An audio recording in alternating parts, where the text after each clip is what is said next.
Ready.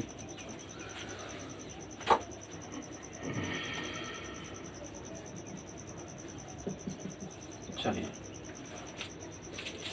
तो एक बार फिर से स्वागत है हमारे त्रिवेणी एजुकेशनल ग्रुप के यूट्यूब चैनल पे। आज हम लोग 12वीं क्लास का जो है केमिस्ट्री में ऑर्गेनिक सेक्शन को शुरू करेंगे। और ऑर्गेनिक, जैसा कि आप सब जानते हैं कि ऑर्गेनिक में आपका बहुत बड़ा योगदान होता है। ऑर्गेनिक का केमिस्ट्री में ऑर्गेनिक जो है ये आपको 28 मार्क्स रखता है। और 28 मार्क्स जो है आपको पास करने के लिए काफ़ी होता है। आपको पास करने के लिए देखा जाए तो ऑर्गेनिक अगर भी कंप्लीट किया जाए तो आप आराम से पास कर सकते हो। तो पास करने के लिए आपको ज़्यादा मेहनत नहीं, ऑर्गेनिक सेक्शन सिर्फ अगर मजबूत कर लेते हो तो आपका जो है 28 नंबर पूछता है। आपको पास होने के लिए 21 नंबर की ही ज़रूरत पड़ती है थ्योरी सेक्शन से। अगर आप इधर से पास करने के लिए ऐसा कुछ नहीं है कि ऑर्गेनिक में 28 में से इतना लाना ही लाना है। आपको ऐसा कोई फिक्स नहीं है कि इनऑर्गेनिक में अगर आपको 19 नंबर की इनऑर्गेनिक है तो 19 में से 10 नंबर लाना ही लाना है, ऐसा कोई फिक्स नहीं है। आपको अगर देखा जाए तो फिजिकल से आपको इतना नंबर लाना है। आप ओवरऑल तीनों में से किसी से भी आपके 21 नंबर ला सकते हैं। तो आपको पास होने के लिए 21 नंबर ही चाहिए। 28 नंबर सिर्फ ऑर्गेनिक का ही सेक्शन है। तो आप अगर इसे भी मजबूत कर लेते हो तो आप पास कर सकते हो। तो आपको ऑर्गेनिक में आपको सबसे पहले बेसिक ही चलेगा।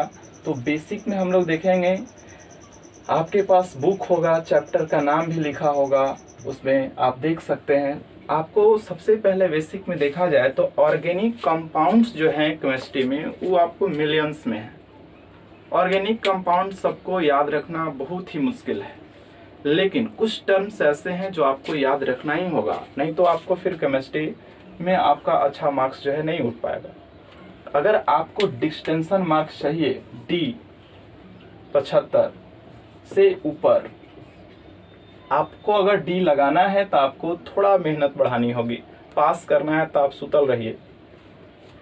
आप पास करना है, सिर्फ कि पास करना है केवल, तो सुतल रहिए। पास करना आपको आसान है, एकदम ईजी है, लेकिन आपको टॉप करना थोड़ा मुश्किल है। तो आप टॉपर बनना है आपको, न कि पास करना है, क्वालिफाई करना है। तो हम अगर देखें तो कहता है कि ऑर्गेनिक सेक्शन से आपका देखा जाए तो मिलियंस में कंपाउंड होता है ऑर्गेनिक कंपाउंड जो है। अगर हम ऑर्गेनिक कंपाउंड की बात करें, ऑर्गेनिक कंपाउंड, और ऑर्गेनिक कंपाउंड जो है बहुत ही यूजफुल है। यह आप देखेंगे कि आपका जितना भी ड्रग्स बनता है वो सब ऑर्गेनिक चीज़ होता है। आप देखें तो आपका दवा जितना बन रहा है वो सारा का सारा ऑर्गेनिक कंपाउंड से ही बनता है। तो ऑर्गेनिक कंपाउंड बहुत ही यूजफुल है। इसको स्टार्टिंग में तो कहा गया था कि ऑर्गेनिक जो है यह संभव ही नहीं है, इसको प्रयोगशाला में बनाना संभव नहीं है, ये सिर्फ और सिर्फ जीव जंतुओं से ही प्राप्त हो सकती है। लेकिन प्रयोगशाला में सर्वप्रथम यूरिया, आप जानते होंगे,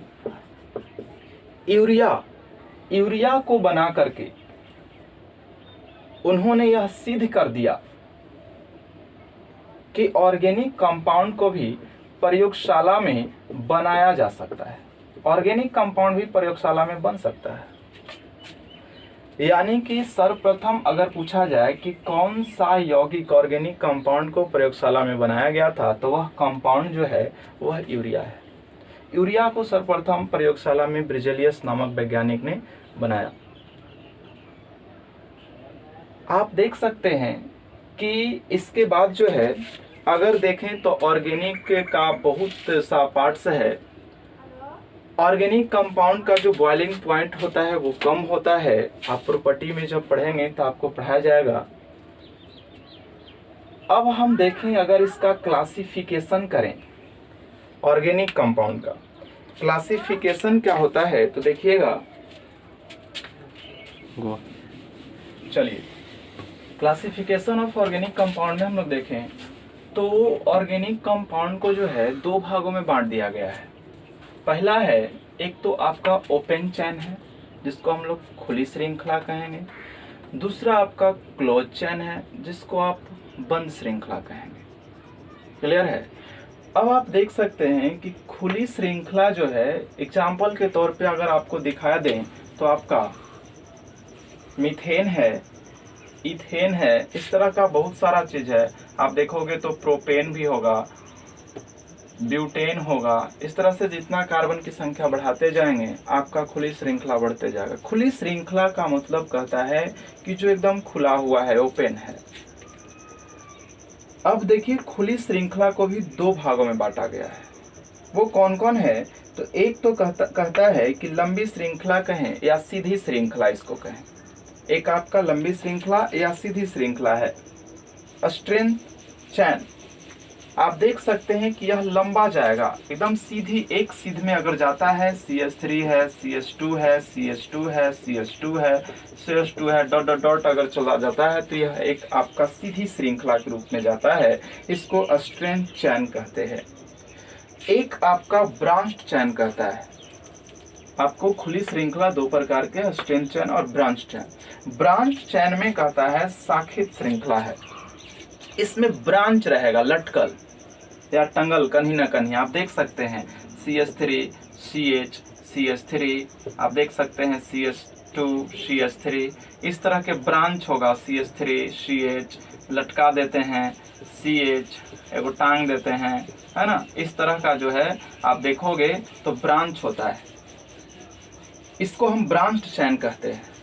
यानी खुली श्रृंखला को भी दो भागों में बांट दिया गया, स्ट्रेंथ चैन और ब्रांच चैन। तो आप देख सकते हैं कि ब्रांच चैन जिसमें ब्रांच शाखा होता है ना, कार्बन से शाखा जुड़ा होता है, इसको हम लोग ब्रांच चैन कहते हैं। आप देख सकते हैं क्लोज चैन। तो क्लोज चैन जो होता है एक बंद श्रृंखला होता है। कैसी श्रृंखला है?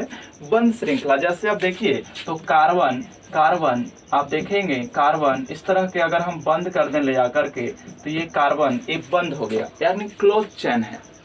तो बंद श्रृंखला को भी दो भागों में बांटा गया है, यानी कि स्टार्टिंग का कार्बन और अंतिम का कार्बन आपस में जुड़ा होता है। इसको हम लोग क्या कहते हैं? तो ये देख सकते हैं कि इसको क्लोज चैन कहते हैं। यानी स्टार्टिंग का कार्बन और अंतिम दोनों कार्बन आपस में जुड़ा हुआ है, इसको हम लोग क्लोज चैन कहते हैं, बंद श्रृंखला कहते हैं। और बंद श्रृंखला आपको दो भागों में बांटा गया है, होमोसाइक्लिक कंपाउंड और हेटेरोसाइक्लिक कंपाउंड।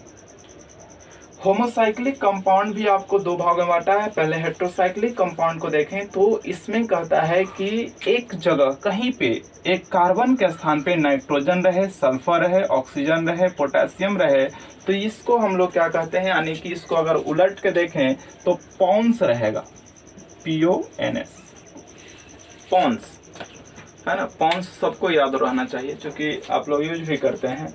तो ये पॉन्स है, आप देख सकते हैं कि कहीं ना कहीं फास्फोरस रहेगा, सल्फर रहेगा, नाइट्रोजन रहेगा।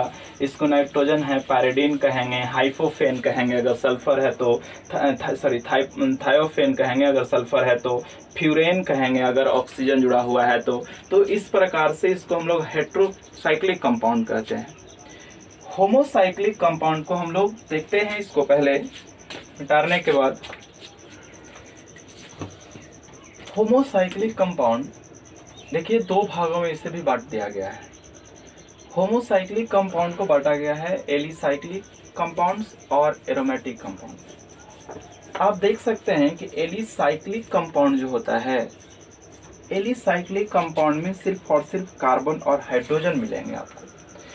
इसमें आप देख सकते हैं कि सिर्फ कार्बन और क्या है? हाइड्रोजन। आप देखिए यहाँ पे कार्बन, यहाँ पे कार्बन, यहाँ पे कार्बन। जब आपको स्ट्रक्चरल सूत्र बताया जाएगा तो उसमें आपको दिखाया जाएगा कि कार्बन को हम बॉन्ड को रेखा द्वारा डिनोट करते हैं, और ये रेखा जो है इसके प्रत्येक मोड़ और अंतिम छोर कार्बन को सूचित करता है। इसका प्रत्येक मोड़ और अंतिम छोर जो है किसको डिनोट करेगा? कार्बन को डिनोट करेगा। यानी कि देखिए कि ये आपका एक कार्बन यहाँ, एक कार्बन यहाँ और एक कार्बन यहाँ, प्रत्येक मोड़ पर इसका कार्बन डिनोट करता है। और कार्बन जब डिनोट कर रहा है तो इस साइकिल है, साइक्लिक है, क्या है? साइक्लिक। एलिसाइक्लिक कंपाउंड है तो यह साइकिल की तरह एक सर्किल बनाता है, यानी कि बंद हो जाता है, तो इसको हम नाम से पहले साइक्लो लगाएंगे। 3 कार्बन है तो प्रोप कहेंगे, सिंगल बॉन्ड है तो एन कहेंगे, तो बन गया साइक्लोप्रोपेन। आगे देखिए आपका 4 कार्बन है, यहाँ पे आपको दिख रहा होगा प्रत्येक मोड़ पर 1 कार्बन है, 1 कार्बन 2 कार्बन 3 कार्बन और 4 कार्बन। तो ये 4 कार्बन जो है इसको नाम के पहले साइक्लो लगाएंगे और ये ब्यूटेन है, ब्यूट है, सिंगल बॉन्ड है, एन लगा दिए तो हो गया साइक्लो ब्यूटेन। क्या हो गया? Cyclo butane. इसके बाद देखें अगर आपको तो साइक्लो पेंटेन है, आप देख सकते हैं। आप अगर हम ऐसे करें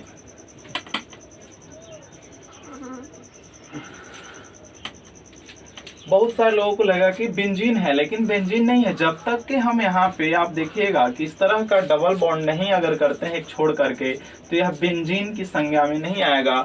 इसके नाम लिखने के लिए हमको पहले साइक्लो लगाना होगा और साइक्लो के बाद आप देखें तो 1 carbon 2 carbon 3 carbon 4 carbon 5 carbon 6 carbon, तो साइक्लो और हेक्सेन, साइक्लो हेक्सेन, ये साइक्लो हेक्सेन हो गया।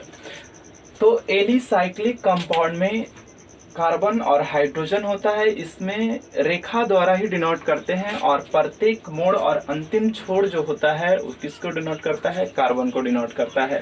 इसके बाद इसको दूसरा भाग है एरोमेटिक कंपाउंड है। एरोमेटिक कंपाउंड को 2 भाग में बांट दिया गया है और वो कौन कौन है? तो पहला है बेंजीनॉइड और एक है आपका बेंजीनॉइड कंपाउंड और एक आपका नॉन बेंजीनॉइड कंपाउंड्स है।